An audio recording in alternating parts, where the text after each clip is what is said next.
হুগলি গ্রামীণ পুলিশের আবারও সাফল্য। হুগলি জেলার চণ্ডীতলা থানার অন্তর্গত বেগমপুরের মনসাতলায় তপন সাধুকার গোডাউন থেকে উদ্ধার বিপুল পরিমাণে বাজি তৈরির কাঁচা সামগ্রী ও বাজি।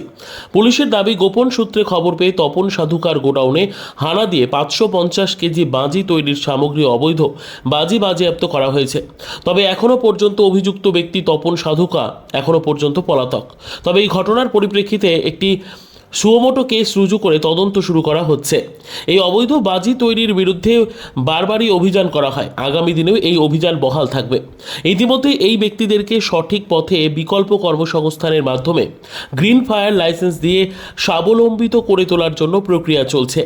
অতীতে দেখা গেছে বিভিন্ন জায়গায় বেআইনিভাবে বাজি তৈরি করার জন্য অনেক প্রাণ গেছে, তাই মানুষের জীবনের মূল্য সব থেকে আগে। সেজন্য অবৈধ বাজি তৈরির সাথে যুক্ত না থেকে গ্রিন ফায়ার লাইসেন্সের জন্য আমাদের কাছে আবেদন করুন, আমরা সহযোগিতা করব।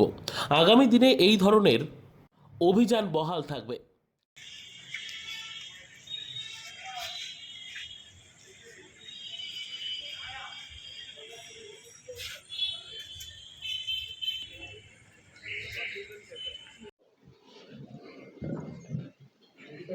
আজকে কি বিষয়ে সাংবাদিক বৈঠক স্যার?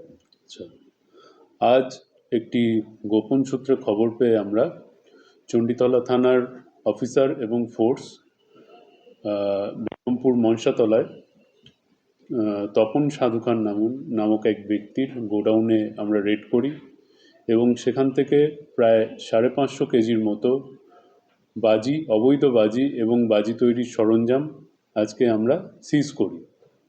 তপন সাধুকা নামক ব্যক্তি, তিনি এখন আপাতত পলাতক আছে। তবে এই ঘটনার পরিপ্রেক্ষিতে তার বিরুদ্ধে আমরা একটি সুমোটো সুমোটো কেস আমরা রেজিস্টার করছি।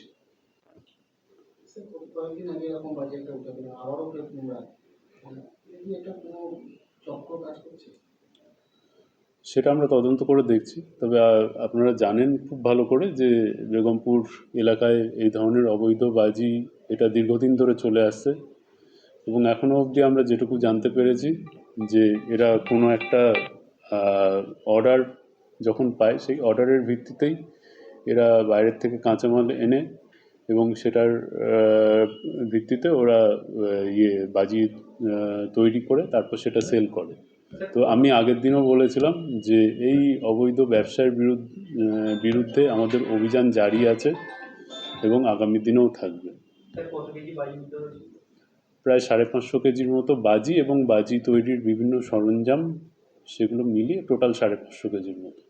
স্যার একটা প্রসঙ্গ আছে, এই যখন এগুলো অভিযানগুলো চালান তখন বেশ কিছু এলাকার মানুষরা তারা দাবি করেন যে আমরা গরিব মানুষ, আমরা পরের থেকে কাজ করার নিয়ে কাজ করব, সেক্ষেত্রে তাদেরকে লিগাল প্রসেস আসতে গেলে কী করবো?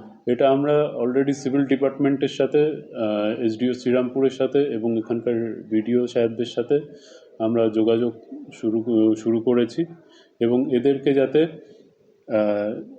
সঠিক পথে যাতে আমরা অল্টারনেটিভ কোনো কাজের বা এদেরকে লাইসেন্স দিয়ে, এদেরকে গ্রিন ফায়ার ক্র্যাকার্সের লাইসেন্স দিয়ে, মূল কথা এদের রিহ্যাবিলিটেট করার একটা বিকল্প পন্থা, সেটা আমরা অলরেডি আমাদের প্ল্যানিংয়ে আছে এবং সিভিল ডিপার্টমেন্টের সাথে এগুলো আমরা যোগাযোগ করে এগুলো আমরা ধীরে ধীরে বাস্তবায়িত করব। আরেকটা প্রশ্ন হচ্ছে, যারা মূলত এই কাজগুলো করে তারা মূলত বিভিন্ন ছোট ক্ষুদ্র মাইক্রোফাইন্যান্স থেকে লোন নিয়ে করে, এরকম অভিযান চালানোর ক্ষেত্রে তাদের বলা হচ্ছে তারা আর্থিক প্রতিমুখে পড়তে হচ্ছে। তো মানে অবশ্যই তো তারা বেআইনি কাজ করছে। আপনারা আগেও দেখেছেন যে বিভিন্ন জায়গায় এই অবৈধ বাজি কারখানার জন্য মানে অতীতে প্রচুর দুর্ঘটনা ঘটে গেছে। রিসেন্টলি কল্যাণীতে, এর আগে এগরায়, চম্পাহাটিতে বিভিন্ন জায়গায় এই ধরনের দুর্ঘটনা ঘটেছে। তো আমাদের কাছে মানুষের জীবনের মূল্য সবার আগে, ঠিক আছে? তো আমি তাদেরকে বলবো তারা এই অবৈধ বাজির সাথে যুক্ত না থেকে তারা গ্রিন ফায়ার ক্র্যাকার্সের লাইসেন্সের জন্য আমাদের কাছে আবেদন করুন।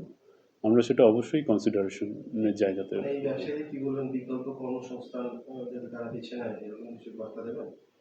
হ্যাঁ, সেই জন্যই আমরা সিভিল ডিপার্টমেন্টের সাথে যোগাযোগ করছি এবং সেটা আলোচনা করে একটা প্ল্যানিং করে আমরা এটা নিয়ে এগোবো। এই ধরনের অভিযান আগামী দিনে আরো চলবে, আর আগেও চলবে। স্যার কোথা থেকে উদ্ধার হয়েছে বাজিগুলো? এটা বেগমপুর মনসাতলায় তপন সাধুকা নামক এক ব্যক্তি, তার গোডাউন থেকে এগুলো উদ্ধার হয়েছে। এগুলো আমরা খবর পেলে ধীরে ধীরে সেগুলো ওয়ার্কআউট করব। হুগলি থেকে আব্দুল মোতালিবের রিপোর্ট, প্রথম আলোর বার্তা।